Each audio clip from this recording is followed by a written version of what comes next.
What is going on, guys, and welcome back to another episode of the podcast. Today, I'm talking all about why waking up early is a life hack. I wake up at 4:30 a.m. 7 days a week. I want to talk about why, I want to talk about the how, and why I truly believe that waking up early is one of the greatest life hacks that you can learn, implement, adopt, and make it a habit, make it a routine. It can change your life. Like I said, I wake up at 4:30 a.m. every single day, and I have been for years now. But before we dive into that, I want to make it very clear of what this message is not. This is not an anti-sleep message. I am not promoting sleeping less. I am not saying that sleeping is bad. I think sleep is one of the greatest things you can implement. Not implement, we all implement sleep, but one of the greatest things you can value and prioritize in your life. Prioritizing sleep can also change your life, just in the same way that waking up early can change your life. There should be and probably will be a part 2 to this episode that is more sleep is a life hack. While waking up early is a life hack, so is more sleep. Again, this is not anti-sleep. But the reality is, I am a business owner.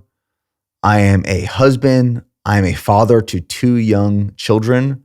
My son is 5 months old. My daughter is 2.5 years old. The reality is that in different seasons and chapters of life, we require focus. We have to decide where and what we spend our time on, doing. We have to be resourceful.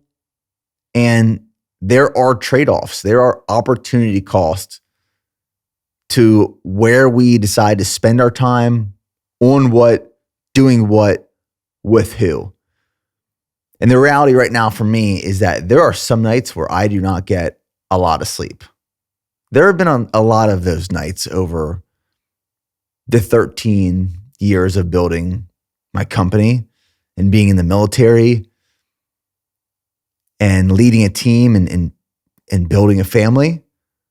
There have been lots of different seasons and chapters of life where there are times I'm getting adequate, significant sleep, and there are some times and some chapters where I'm not getting much at all. And the reality is that there are days, there are nights that I choose to sleep less because there's an opportunity cost for something that I want to do or need to do that next day. We might be in a very busy season of business with big projects that we're pursuing. I might have these big training goals, and I decide to sleep less so that I can still accomplish the goals that I want to pursue and chase down these objectives and these projects that we're working on without sacrificing time with my family, with my wife, with my kids. So we all know that sleep is significant. We all know sleep is important. And to operate at our highest level, we should be getting 7 to 9 hours of sleep a night. 8 hours is ideal, right? But sometimes that doesn't happen. And that is the reality. I see a lot of people online talking about how they have to get 8 hours of sleep a night. It is a non-negotiable no matter what. And I respect that. I do. But there are things that I am working on and towards, and I have these big goals and objectives, and I'm ambitious, right? I'm sure if you're listening to this podcast, you are too. And that there are, again, chapters and seasons of life where we have to pull back on our sleep a little bit to prioritize other things. That is just the reality of it. Now, why is sleep important? I recommend that you go read this book at some point. It's a long book. It's called Why We Sleep by Matthew Walker. And Matthew Walker has been on a bunch of different other podcasts, and he's done interviews talking about the importance of sleep. The book is titled, like I said, Why We Sleep. And when you listen to Matthew talk about sleep and the importance of and what happens when we don't get enough sleep or prioritize it, it's probably going to want to make you prioritize sleep. I know whenever I listen to an episode or something he says or does, it makes me look at my life and the way that I prioritize other things compared to sleep, and it makes me want to prioritize sleep a little bit more. But sleep is essential for recovery, productivity, hormone regulation, our mental, physical energy. When you reduce sleep, when you're not getting enough sleep, it increases our all-cause mortality rate. We are more likely to die earlier on in our life when we restrict sleep. And one of the things that I found very interesting that he talks about is that it's very rare for someone to go from sleeping, say, 8 to 9 hours a night to 5 hours a night. Very few people, myself included, have chipped away at our sleep in one big chunk. And it's usually progressive. And maybe you guys can relate to this as well. This is certainly what has happened to me over the years as my responsibilities have increased and my business has grown. I became a husband. I became a father, like I said. I put these bigger goals on the scoreboard and I started pursuing them. Or say when I used to get 8 hours of sleep one day, years and years and years ago, and say I was maybe going to sleep at 10 p.m. and waking up at 6 a.m. And at some point, still going to bed at 10 p.m., but 6 a.m. became 5:30 a.m. And then 5:30 a.m. became 5 a.m. And then 5 a.m. became 4:45 a.m. And then 4:45 a.m. became 4:30 a.m. And there are mornings when I wake up at 4 or 4:15, depending on what I have that next morning or that next day. And I can tell physically and mentally when I don't get enough sleep the night prior. I mean, I can feel it the whole next day. Mental, physical energy. You feel a little zombied. You're drawn more towards caffeine sources. Maybe you pour that second or third cup of coffee in the early morning. And that is what has happened to me over the years is, like I said, 6 a.m. became 5:30, 5, 4:45, 4:30, sometimes earlier. But I thought it was a very interesting observation that it's very rare for someone to go from significant and adequate amount of sleep to overnight digging themselves into a hole.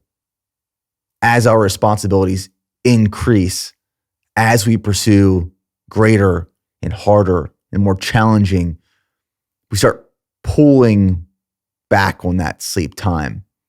We start waking up earlier to accomplish the things that we want to and need to accomplish. So I wanted to really hammer in early on in this episode that, again, this message is not anti-sleep. It's not, but waking up early is and can be a life hack if you do it right. And there's reasons that I wake up at 4:30 a.m. every single morning, and I will continue to do that for the foreseeable future because it allows me to do the things that I want to do. It has allowed me to accomplish a lot in my life. It has set my day, my weeks, my months, years up for success. And I would encourage you, if you can, try it. But there has to be purpose, there has to be reason behind it. So I want to talk about my nighttime and my morning routine before talking about why waking up early is a life hack. So last night, I got 7 hours of sleep. And for me, 7 hours it's great. I can operate very, very well off 7 hours of sleep. Went to bed at 9:30 p.m. last night, woke up at 4:30 a.m. this morning. Now I'll talk about how that routine kind of works. Now, in the evening, after dinner, we start our nighttime routine, essentially. Having a 2.5-year-old and then a 5-month-old, we try to sit down at the dinner table together as a family as much as possible. And I would say we do it successfully 5 to 6 days a week. Sometimes we end up just standing at the counter in the kitchen, the island, or the bar, and just pulling things out of the fridge, making bowls, and then eating it on the go. That is maybe once or twice a week. But for us as a family, we have made it a really strong priority and value that we sit down and have family dinners at night. Like, I grew up having family dinners, whether we were sitting at the kitchen table or we were sitting at the bar. My mom would make dinner most nights during the week, and she'd cook it. We'd have like our go-to dinner. She'd leave it on the stove. We'd go make our plates. Back when I was in middle school and high school and early college, that's back when me and my brother would go back for seconds and thirds and fourths sometimes. We could just eat like no other. We'd sit down at the bar or the dinner table, and we'd have a conversation. We'd talk about the day. We'd talk about what was going on with sports that we were playing at the time, or school, or just things with the family. And that was instilled into me when I was younger. And the same thing occurred and happened in my wife's family. So it became part of our family's ritual and routine. And I'll be honest, with 2 young kids, sometimes family dinners are an absolute shit show. I mean, it typically ends up where Charlie is on the table or on our lap, and we're feeding her some of the food that we were eating off our plates. One of us is holding Nico, our 5-month-old, to keep him like somewhat content. The dogs are trying to counter surf our food on the island behind us. And one of us ends up eating standing up. The other one ends up sitting by themselves at the table. That happens about 95% of the time. You know, it's never like this picture perfect family dinner, but it is important to us that we make the meal together, we sit down together, and then we try to finish the meal together. One of my favorite ways to finish these dinners, because we make a lot of steaks, we make a lot of pork chops. I love grilling, barbecuing, especially meat that has bone in it. My daughter, Charlie, she has found this love for steaks with bones in it, or pork chops with bones in it, or we'll do like chicken drumsticks, chicken thighs with bones in it. And when all chaos is occurring at the dinner table, me and my daughter are sitting next to each other, or she's on my lap, and we're both eating a piece of meat off of a bone. That for me is like, all things are right in this world. Nothing can get better than that. Like, we're cheersing our ribeye steak bones as we gnaw that piece of meat off the bone until there's nothing left. I mean, picking every piece of meat off of it. It's my favorite things to do. That's a long way to say our evening routine starts with family dinner at the table. And after that, we start our bedtime routine. And Steph and I divide and conquer. So we throw all the dishes in the sink. And right now, at this period in our life, Steph takes my son Nico, and she takes him to get a bath and prepare his bottle and get him ready for bed, which is honestly the shorter time duration of the two. I take Charlie, and because she normally doesn't finish her meal at dinner, we have this thing called bath snack. So I create a small plate of leftovers and I bring it with me into her bathroom, and we make her bath. She eats her bath snack at the edge of the bathtub. Like last night, it was leftover chicken and potatoes and broccoli. And then we do the whole bath time routine, brush her teeth, comb her hair, put her jammies on, and then I sit in a chair with her, read her a few books. Then she asks to talk. So we talk. I ask her what she wants to talk about, and she typically lets me like tell stories. I'll just share stories of my childhood or when she was a baby, younger, and stories of building BPN, the business. I just talk to her like she's a mid 30-year-old friend of mine. And I just share with her all these stories. And I finally get her down into bed. And me and my wife rendezvous in the kitchen around the island. And we just sit there with a moment of silence. And that's typically around 8:30 p.m. by the time we've gotten all that stuff done. And then it's prep for the next day. So both my wife and I we're big fans of setting the next day up for success the night before and backwards planning. So I will prep all of my meals for the next day to take to work. I will lay out all my clothes I need for the next morning for my morning run, lay out my supplements, prep everything. Like I'm a big fan of just preparing as much as possible the night prior to set my next day up for success. Forward thinking and backwards planning. And after all of that is done, I will try to find some time to hop in the sauna for 15 to 20 minutes. And I try to be in bed by 9:30 p.m. That is our goal right now. Does it happen all the time? No. But we really try, after the kids go down, it is a sprint to try to get in bed as fast as possible so we can hopefully get 7 hours of sleep. Like for me, 7 hours of sleep is ideal right now. And 30 minutes before getting to bed, I take 4 gummies of Peak Sleep. So Peak Sleep is our nighttime sleep support supplement. We recently just reformulated that product to be in a gummy formula. Previously, it was in a powder. So we launched Peak Sleep about 2 years ago now.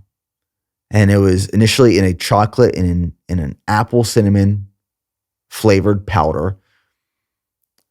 And recently, we just relaunched that product to be in a gummy now.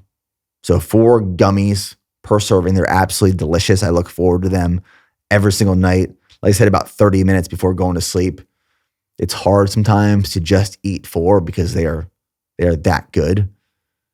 Naturally flavored, naturally sweetened.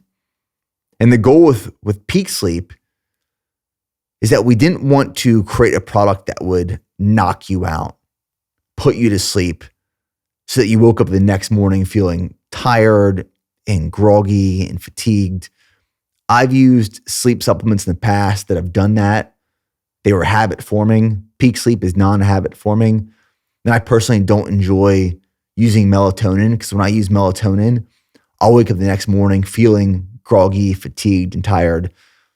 So we created and formulated Peak Sleep to be, like I said, non-habit forming and melatonin free. So it's magnesium, Levagen Plus, 5-HTP, GABA, and theanine. And the goal with Peak Sleep was to help you relax, reduce brain activity, wind you down, bring you to a natural, calm sleep state so you fall asleep faster. You have deeper, higher quality sleep throughout the night, and you wake up feeling rested and refreshed as opposed to hungover, groggy, trying to pull yourself out of bed. Fall asleep faster, higher quality, deeper sleep, and then waking up feeling better. Peak Sleep is much more than a sleep support supplement. It is truly a performance and recovery supplement. So you can wake up the next day and attack that day attack your training, go into your workout and feeling better, feeling stronger, feeling and being more recovered. So I take peak sleep, like I said, 4 gummies, 30 minutes before going to sleep. And then once my head hits the pillow, I am out. I am out fast. If any of you guys are married or in a relationship, you live with someone, you guys get into bed together at night, your significant other tries to spark conversation. Like there are nights where I'm trying to hold on for dear life and I'm trying to respond to the best of my ability because my eyes, like once my head hits the pillow, those eyes start closing and I'm out. I am out. I don't wake up until my alarm clock goes off. I've never had trouble sleeping. And I stay active. I stay moving throughout the day. I average about 20,000 steps every single day. That when it's bedtime, it's bedtime. It's sleep time. So that's my nighttime routine. Now my morning routine, let's start getting into the meat and potatoes of waking up early and why it is a life hack, how it has changed my life. That alarm clock goes off at 4:30 a.m. every day. I jump out of bed. Like I love my mornings. I love my morning routine. It sets the foundation of my day. When I'm going to sleep at night and I'm preparing to go to sleep at night, I'm excited for that next day. I'm excited for the potential of what it could be, what it will be. I'm excited to make progress, to do, to achieve. I get excited for each additional day of life. So that alarm clock goes off at 4:30 a.m. And I instantly go out into the kitchen. I eat a Go Bar and I consume 2 scoops of G1M Sport. So this is me initially waking up and fueling for that morning run. And that morning run is going to start about 45 minutes to an hour after waking up. So 1 Go Bar, 2 scoops of G1M Sport, that's 76 grams of carbs total, about 800 milligrams of sodium with the Go Bar and the G1M Sport. And then I mix up a bottle for Nico. And this is so routine. I do 6 ounces of water, 3 scoops formula, because we have to do 1 scoop of formula per 2 ounces of water. And I'm just walking you guys through exactly what my steps, my exact steps in the morning. Because I keep my supplements in the same room. It's our pantry, as where the formula is, the water, everything. And I go into Nico's room, and he's typically stirring at that time, or I'll wake him up to give him that bottle to buy us a few more hours in the morning. Because my fear right now is that if I don't give him that bottle, that he might wake up an hour after I leave. I'm still running. Steph is in the middle of her morning routine, and we like our morning routines right now. Now, for anyone who has kids, whether they're young or old, you probably know that routines aren't guaranteed, and you oftentimes have to be flexible and pivot. So this routine that we're living in right now might not be the routine tomorrow or next month, but this has been our routine right now. We went through a period of life and chapter with Charlie where she was waking up at 4 a.m. every single morning. And I was with her, just killing time for a few hours. And she was wide awake. But I go into Nico's room, I wake him up, I change him, I give him that bottle. I then come back out into the kitchen and I start getting dressed and prepared for my morning run. And during that preparation, I'll get my clothes on, do some light stretching, I'll check emails, and then I'll catch up on a little bit of work, just the necessity stuff, to kind of make some more free time for that morning to really focus on things that move the needle, things that I want to prioritize. And then from there, I go out into the garage, put my shoes on, and go for that run. Now, right now, I'm in marathon prep. So Monday, Tuesday, Thursday, Friday is easy 10-mile runs. Wednesday is a speed workout that rotates between a track workout and tempo. And then Saturdays are my long runs. Saturdays, I'm still waking up at 4:30 a.m. and going through the same routine. I just get back a little bit later.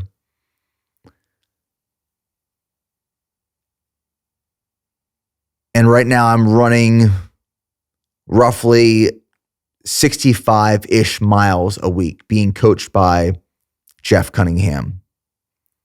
And when I get back from that morning run, because I run in our neighborhood, so I leave from the house, I come back to the house. I get back, my wife is up, our kids are still asleep. I make breakfast, I take my supplements, and then as soon as I'm finished doing all of that, Charlie is just waking up. It's timed almost perfect right now. Get Charlie up, make her breakfast, hang out with her a little bit. Nico starts waking up, and then by 7:45, 8 a.m., both Steph and I have finished our morning workout. The kids are up. We're preparing for the day, getting ready to go into work. That is our nighttime routine. That is our morning routine. And it works for this chapter. It works for this season of life. Now, I could easily, not easily, but the other option is that both my wife and I, both Steph and I, we sleep in until the kids wake up, and that entire morning is reactive. We're blocking and tackling. And we don't have time to set the conditions for the day. We don't have time to take care of our personal health and fitness, our first workout, our first meal of that day, getting things set up and prepared. I don't want to live a life. I don't want to set up my day personally in a reactive state, already behind.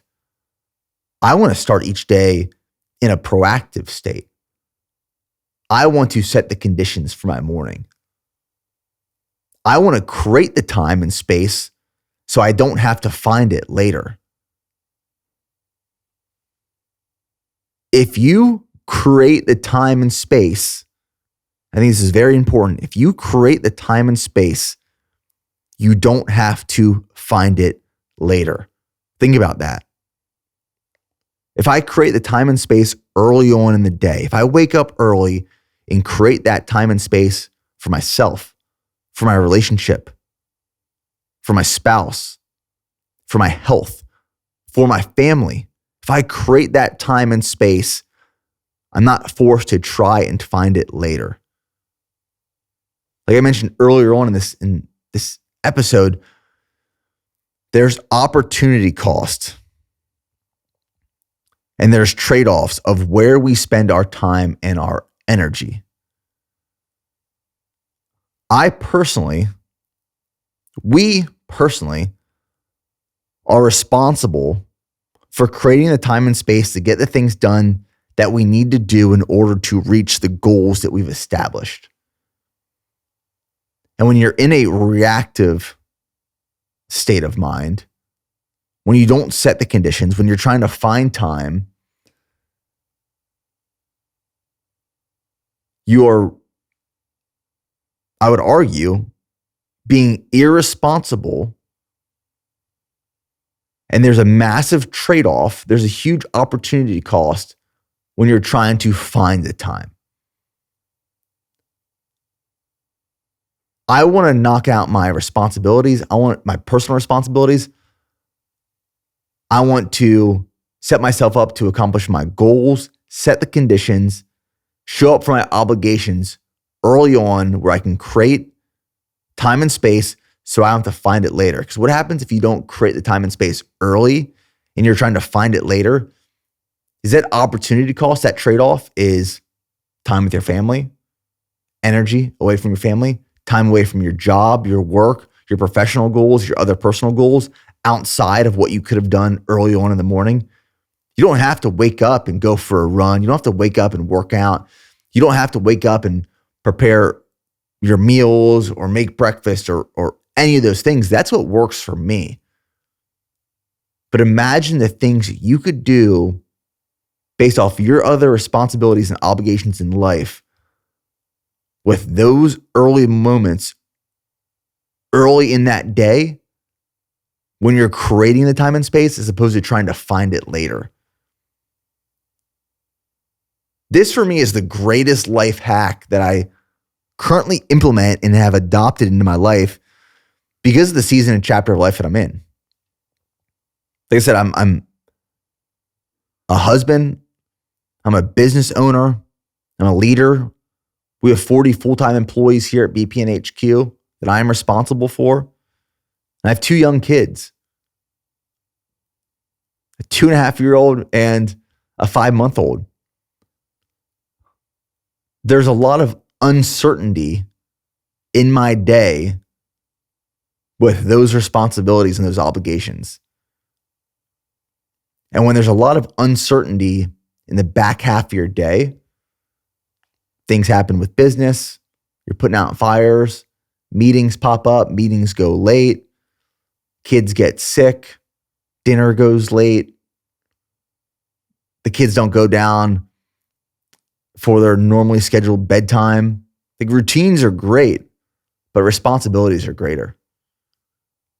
And if you get so rigid and stuck in a routine, what happens is that when unforeseen circumstances or uncertainty arises, that routine goes out the window, and now you have to prioritize responsibilities. And if you list your responsibilities in order of priority and importance, some things just have to go before the others. So I create my morning routine. I wake up early so that I can do the things that I want and need to get done for me, so that when uncertainty strikes later in the day, I know, well, I've already got my personal obligations. I've already gotten the things that I personally want to work towards and for done. Check. Completed. Whatever else happens throughout the day, I know I set the conditions to succeed. I accomplished the things that no one can take away from me because I've already knocked them out before everyone else has woken up. Life can throw me curveballs in the back half of the day, and that's okay. I will adapt. I will pivot. I will adjust. But it's not going to affect or influence my ability to accomplish the things that I want to do because I got it done at 4:30 a.m. I knocked out my morning run. I responded to those emails. I got those things done. And it's another life hack, waking up early, is because it instills time management. I mean, time management is a skill that anyone can adopt and implement. Time management is a personal responsibility. And if you don't manage your time appropriately, that's no one else's fault. That's something that we have to personally, individually own. So if you're not creating the time and space early on and you're trying to find it later, and you start your day and things happen and arise and change, if you can't get to the things that you wanted to get done because uncertainty happened, well, unfortunately, because you didn't manage your time appropriately and you didn't wake up early and get it done, there's no one else to blame but yourself. That's the way that I personally think about it and view it. And that's why I wake up at 4:30 a.m. There's things that I want to get done, and I don't want the back half of the day's uncertainty to affect that. there's this thing called habit stacking that is another great life hack that comes with waking up early.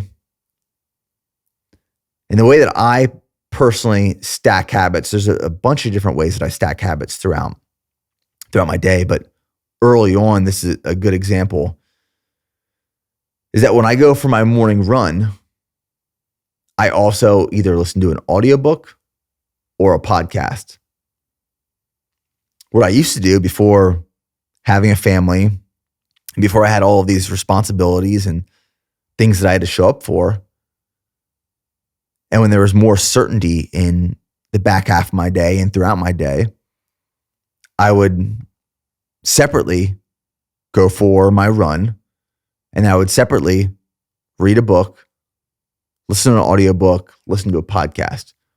I would do them separately. But after having kids, realizing that time is limited and I am responsible for managing that time, I started stacking some of these habits, some of these routines.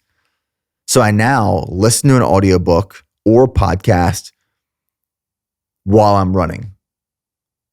I have 75 minutes almost every single morning, 6 days a week, at least 75 minutes of opportunity time to learn, to educate myself, to expand my knowledge on a topic, whether that's fitness, family, business.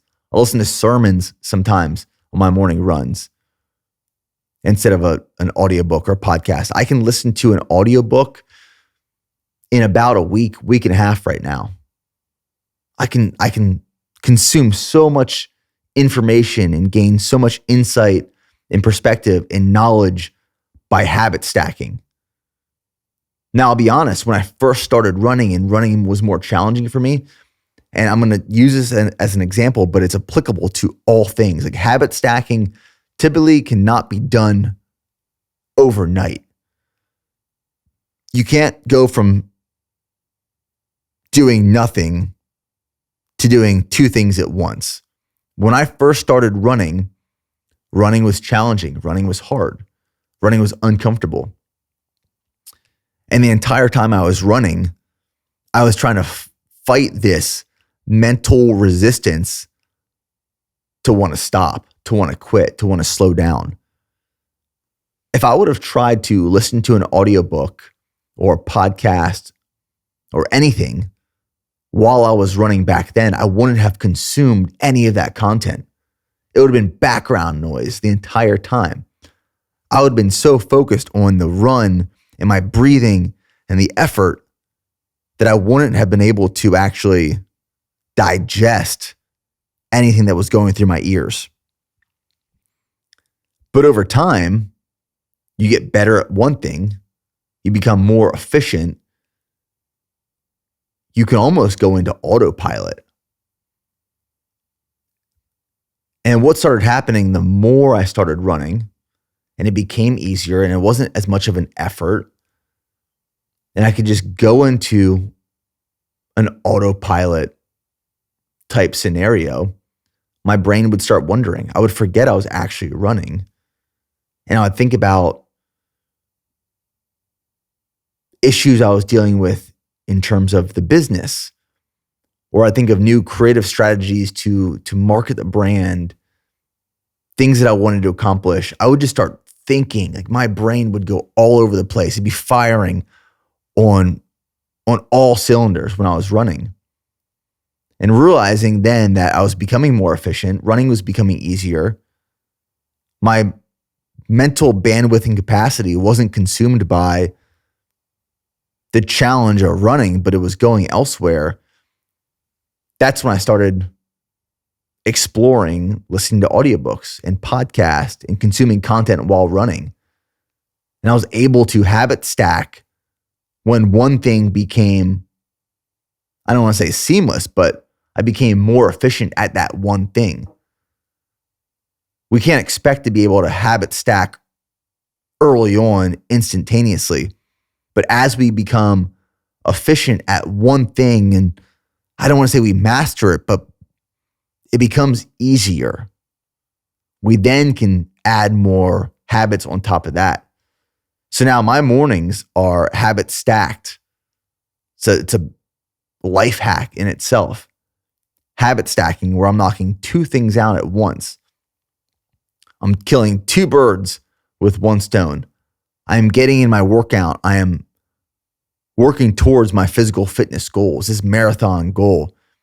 And I'm also consuming content that is helping me grow personally and professionally.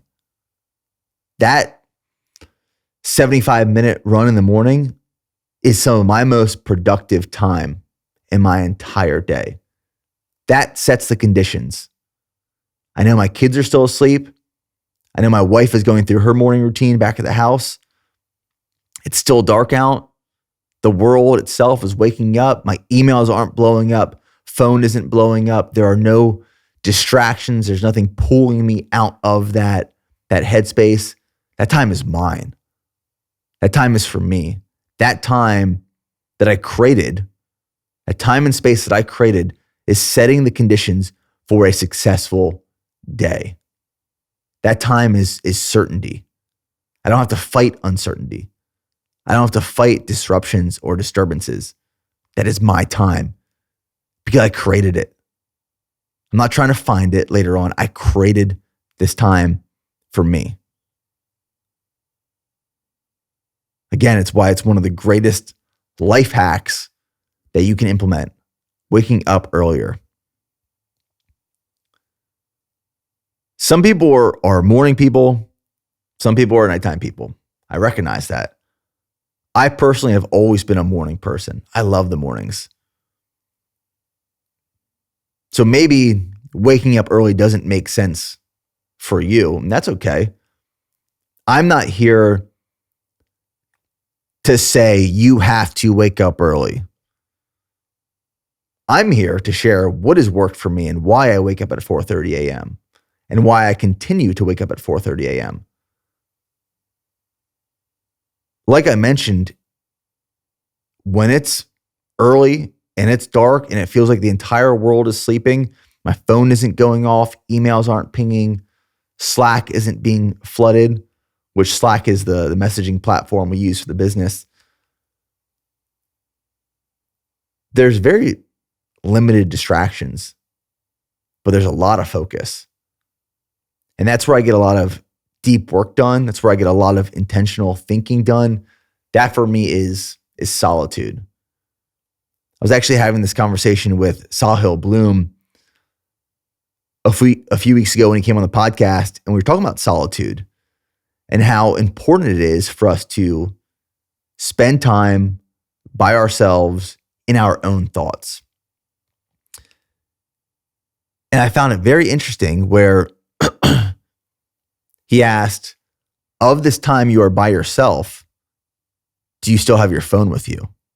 Because the argument is, if you still have your phone with you, you're really not by yourself. You're still connected. Now, when I'm running, yes, I have my phone with me, but it's because I'm consuming some type of content, valuable information. I'm not connected to the outside world. I'm not engaging with other people or content.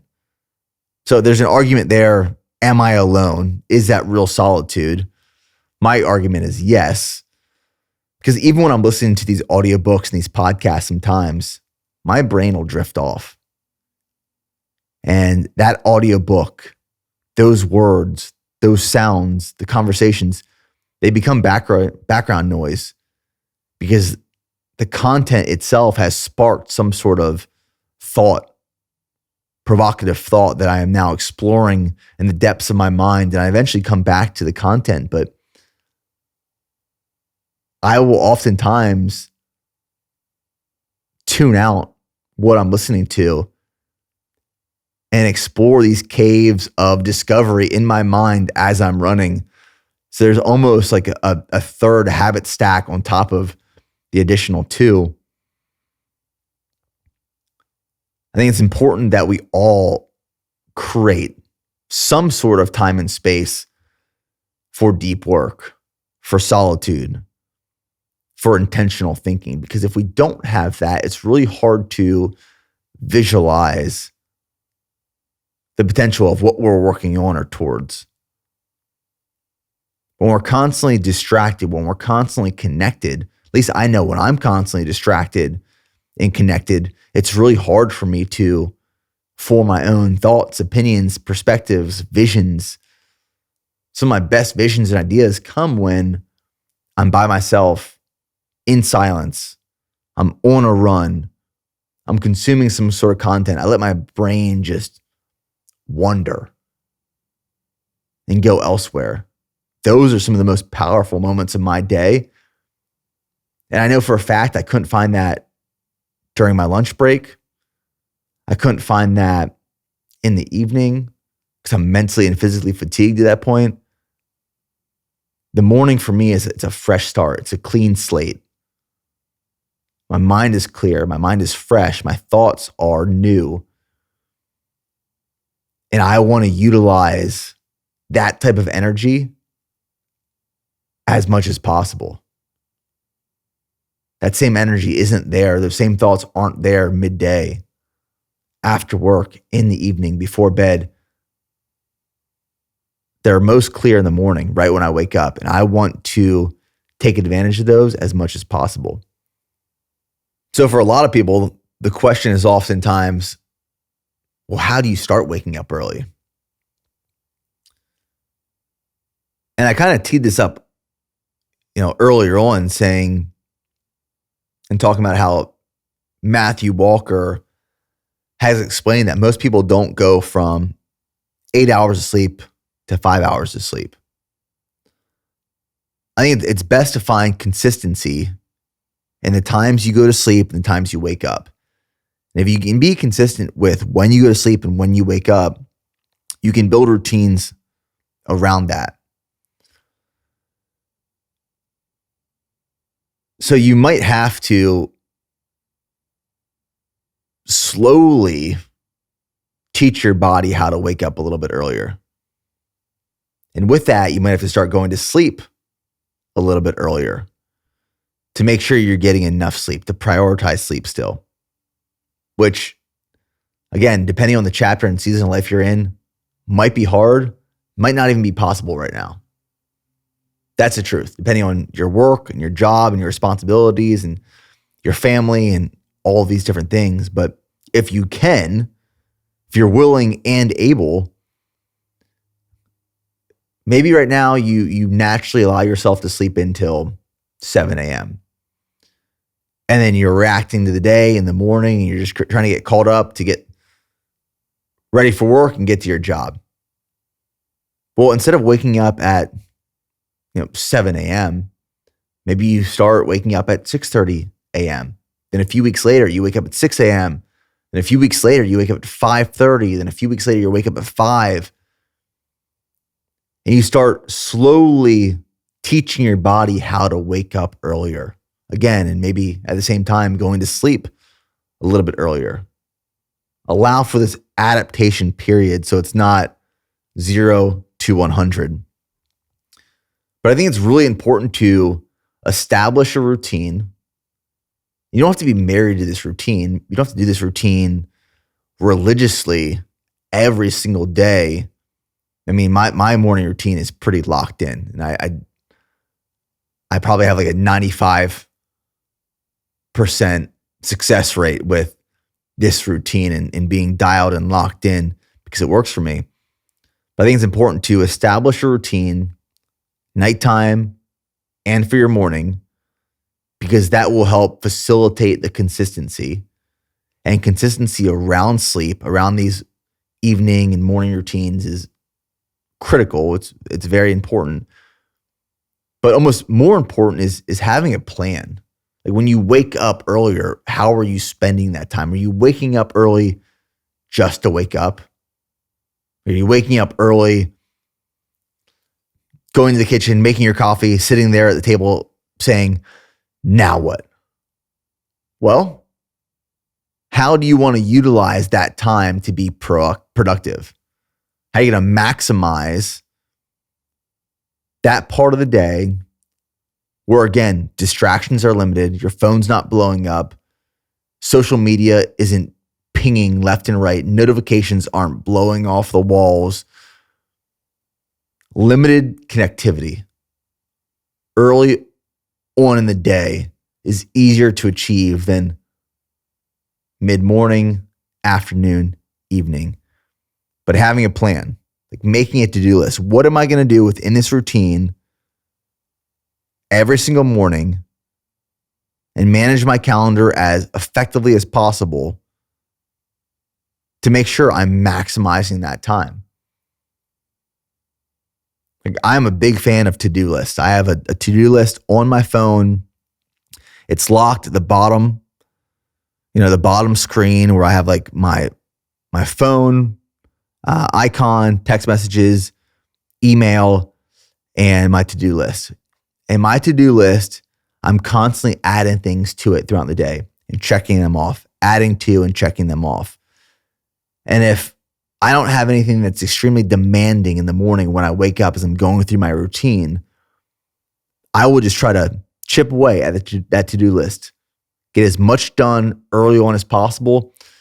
So then later in the day, I can focus on these big picture, needle moving objectives, ideas, projects, spending time with my family, sitting down with my team, working on these big initiatives within BPN. I'm a big fan of having a to-do list. But how to start waking up earlier? Slowly chip away. Allow for a period of adaptation.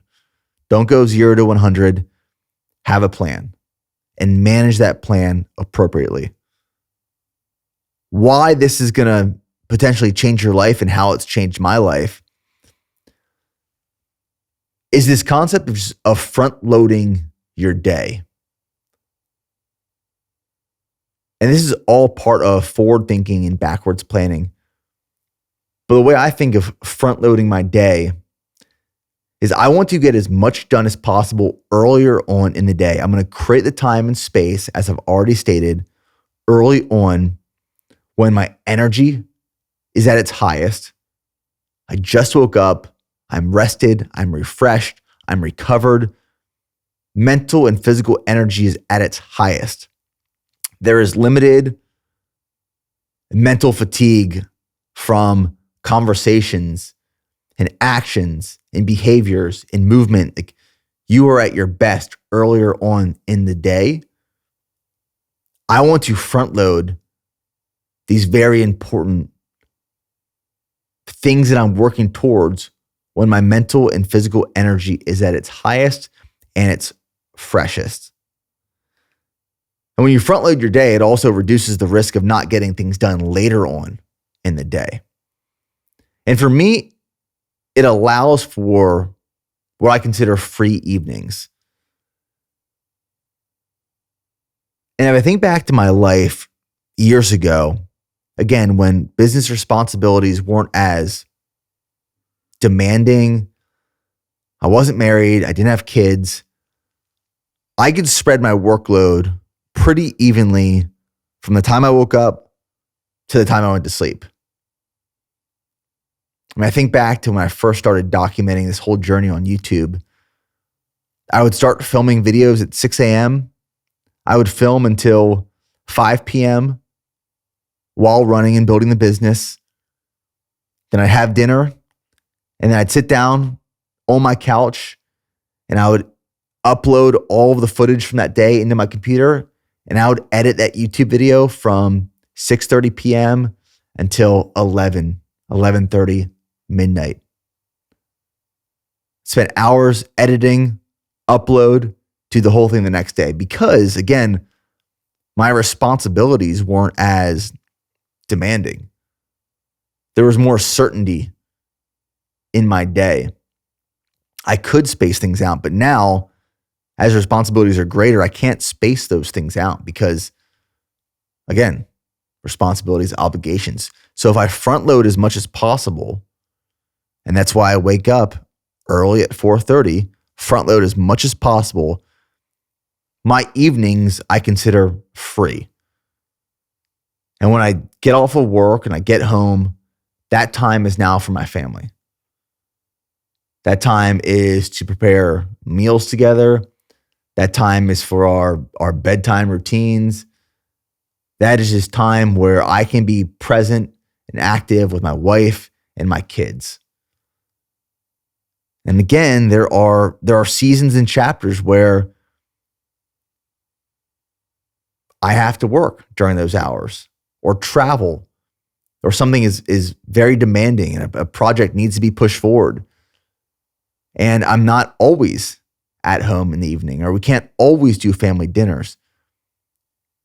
But I try to now set up my schedule to allow as much time as possible to have these free evenings with the people I love, doing things I love, and being mentally and physically present.